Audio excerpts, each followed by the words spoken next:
اللہ کے نام سے جو رحمان و رحیم ہے۔ الف لام را، یہ اس کتاب کی آیات ہیں جو اپنا مدعا صاف صاف بیان کرتی ہے۔ ہم نے اسے نازل کیا ہے قرآن بنا کر عربی زبان میں، تاکہ تم اہل عرب اس کو اچھی طرح سمجھ سکو۔ اے محمد، ہم اس قرآن کو تمہاری طرف وحی کر کے بہترین پیرائے میں واقعات اور حقائق تم سے بیان کرتے ہیں، ورنہ اس سے پہلے تو ان چیزوں سے تم بالکل ہی بے خبر تھے۔ یہ اس وقت کا ذکر ہے جب یوسف نے اپنے باپ سے کہا، ابا جان، میں نے خواب دیکھا ہے کہ 11 ستارے ہیں اور سورج اور چاند ہیں، اور وہ مجھے سجدہ کر رہے ہیں۔ جواب میں اس کے باپ نے کہا، بیٹا، اپنا یہ خواب اپنے بھائیوں کو نہ سنانا، ورنہ وہ تیرے در پہ آزار ہو جائیں گے۔ حقیقت یہ ہے کہ شیطان آدمی کا کھلا دشمن ہے، اور ایسا ہی ہوگا جیسا تو نے خواب میں دیکھا ہے کہ تیرا رب تجھے اپنے کام کے لیے منتخب کرے گا اور تجھے باتوں کی تہہ تک پہنچنا سکھائے گا، اور تیرے اوپر اور آل یعقوب پر اپنی نعمت اسی طرح پوری کرے گا جس طرح اس سے پہلے وہ تیرے بزرگوں ابراہیم اور اسحاق پر کر چکا ہے۔ یقیناً تیرا رب علیم اور حکیم ہے۔ حقیقت یہ ہے کہ یوسف اور اس کے بھائیوں کے قصے میں ان پوچھنے والوں کے لیے بڑی نشانیاں ہیں۔ یہ قصہ یوں شروع ہوتا ہے کہ اس کے بھائیوں نے آپس میں کہا، یہ یوسف اور اس کا بھائی دونوں ہمارے والد کو ہم سب سے زیادہ محبوب ہیں، حالانکہ ہم ایک پورا جتھا ہیں۔ سچی بات یہ ہے کہ ہمارے ابا جان بالکل ہی بہک گئے ہیں۔ چلو یوسف کو قتل کر دو یا اسے کہیں پھینک دو، تاکہ تمہارے والد کی توجہ صرف تمہاری ہی طرف ہو جائے۔ یہ کام کر لینے کے بعد پھر نیک بن رہنا۔ اس پر ان میں سے ایک بولا، یوسف کو قتل نہ کرو، اور اگر کچھ کرنا ہی ہے تو اسے کسی اندھے کنویں میں ڈال دو، کوئی آتا جاتا قافلہ اسے نکال لے جائے گا۔ اس قرارداد پر انہوں نے جا کر اپنے باپ سے کہا، ابا جان، کیا بات ہے کہ آپ یوسف کے معاملے میں ہم پر بھروسہ نہیں کرتے، حالانکہ ہم اس کے سچے خیر خواہ ہیں۔ کل اسے ہمارے ساتھ بھیج دیجئے، کچھ چر چگ لے گا اور کھیل کود سے بھی دل بہلائے گا، ہم اس کی حفاظت کو موجود ہیں۔ باپ نے کہا، تمہارا اسے لے جانا مجھے شاق گزرتا ہے، اور مجھ کو اندیشہ ہے کہ کہیں اسے بھیڑیا نہ پھاڑ کھائے جبکہ تم اس سے غافل ہو۔ انہوں نے جواب دیا، اگر ہمارے ہوتے اسے بھیڑیے نے کھا لیا جبکہ ہم ایک جتھا ہیں، تب تو ہم بڑے ہی نکمے ہوں گے۔ اس طرح اصرار کر کے جب وہ اسے لے گئے اور انہوں نے طے کر لیا کہ اسے ایک اندھے کنویں میں چھوڑ دیں، تو ہم نے یوسف کو وحی کی کہ ایک وقت آئے گا جب تو ان لوگوں کو ان کی یہ حرکت جتائے گا، یہ اپنے فعل کے نتائج سے بے خبر ہیں۔ شام کو وہ روتے پیٹتے اپنے باپ کے پاس آئے اور کہا، ابا جان، ہم دوڑ کا مقابلہ کرنے میں لگ گئے تھے اور یوسف کو ہم نے اپنے سامان کے پاس چھوڑ دیا تھا کہ اتنے میں بھیڑیا آ کر اسے کھا گیا۔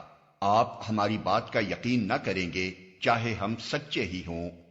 اور وہ یوسف کے قمیص پر جھوٹ موٹ کا خون لگا کر لے آئے تھے۔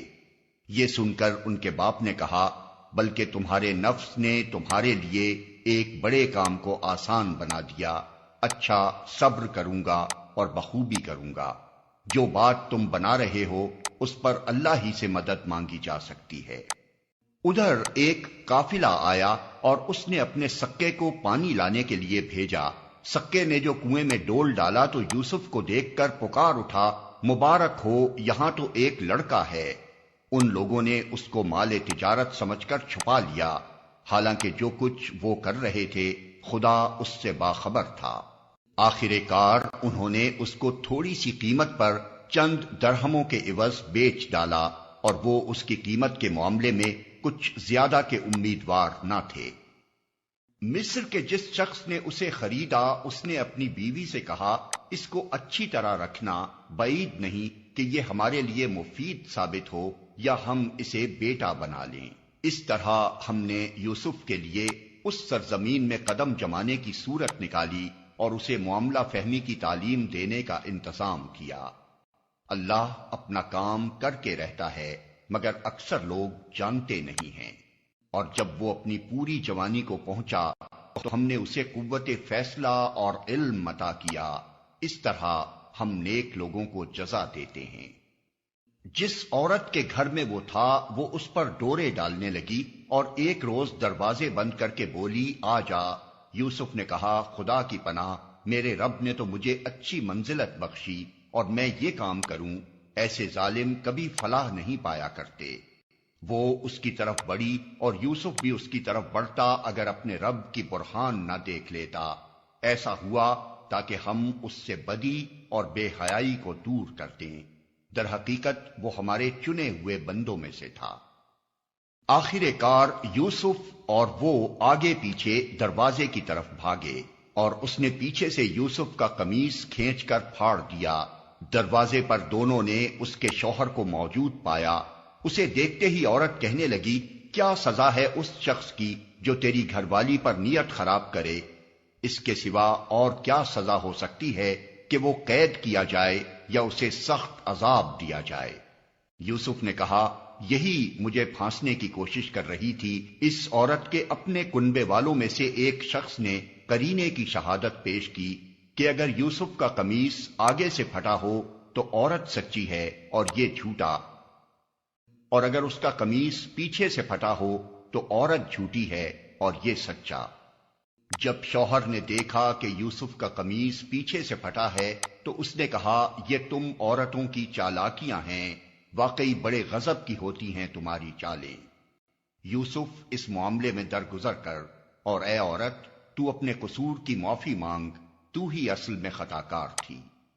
شہر کی عورتیں آپس میں چرچا کرنے لگیں کہ عزیز کی بیوی اپنے نوجوان غلام کے پیچھے پڑی ہوئی ہے، محبت نے اس کو بے قابو کر رکھا ہے، ہمارے نزدیک تو وہ صریح غلطی کر رہی ہے۔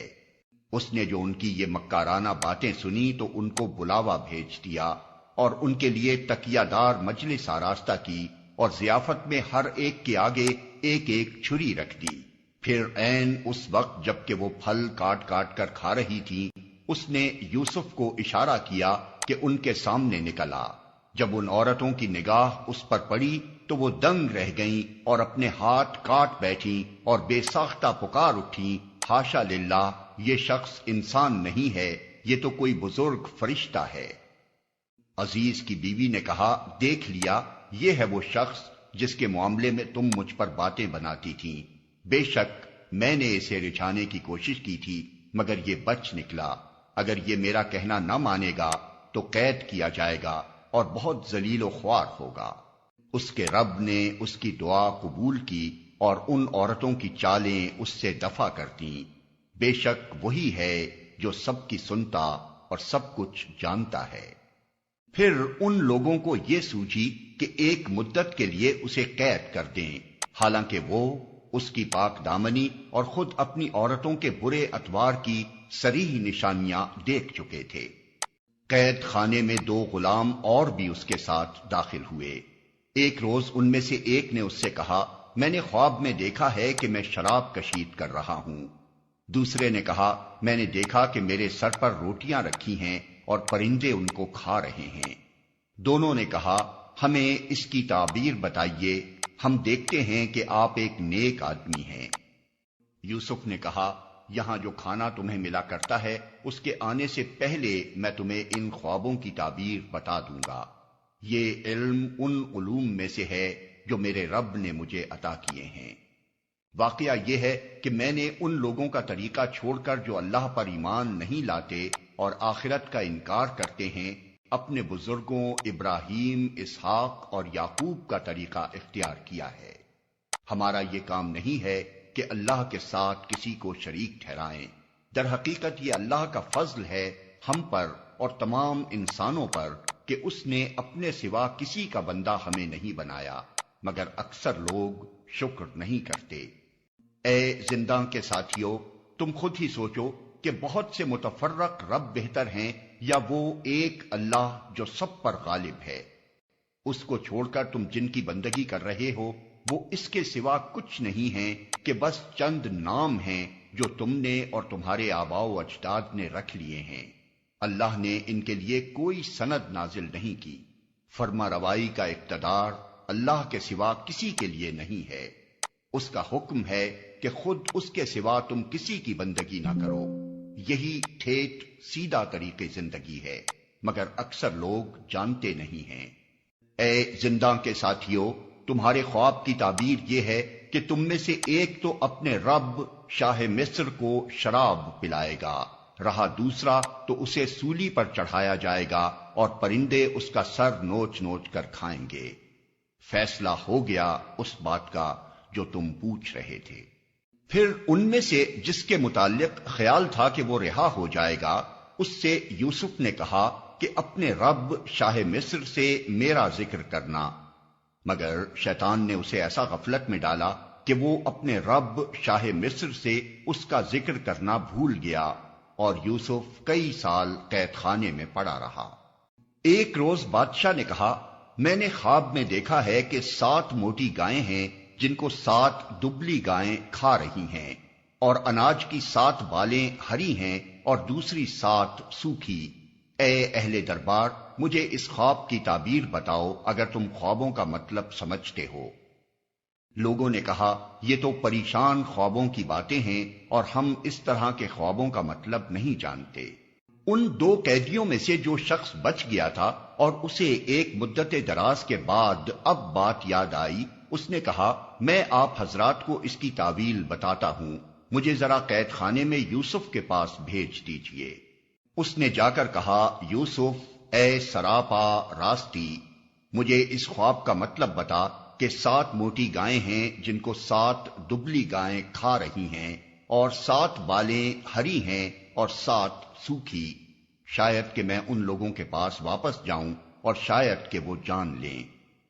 یوسف نے کہا، 7 برس تک لگاتار تم لوگ کھیتی باڑی کرتے رہو گے، اس دوران میں جو فصلیں تم کاٹو ان میں سے بس تھوڑا سا حصہ جو تمہاری خوراک کے کام آئے نکالو، اور باقی کو اس کی بالوں ہی میں رہنے دو۔